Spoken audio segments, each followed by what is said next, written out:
Mass spectrometry is an indispensable analytical technique. However, its broader adoption has been constrained by high costs, limited portability, and complex sample preparation workflows.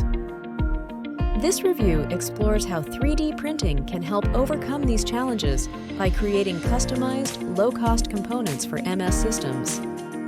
This article further examines mainstream 3D printing technologies and their applications across multiple MS techniques, including liquid chromatography mass spectrometry, gas chromatography mass spectrometry, ambient ionization mass spectrometry, and matrix-assisted laser desorption ionization in the context of biomedical research.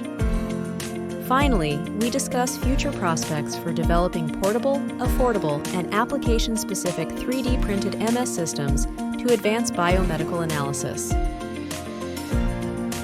This article was published in Volume 1, Issue 1 of LabMed Discovery,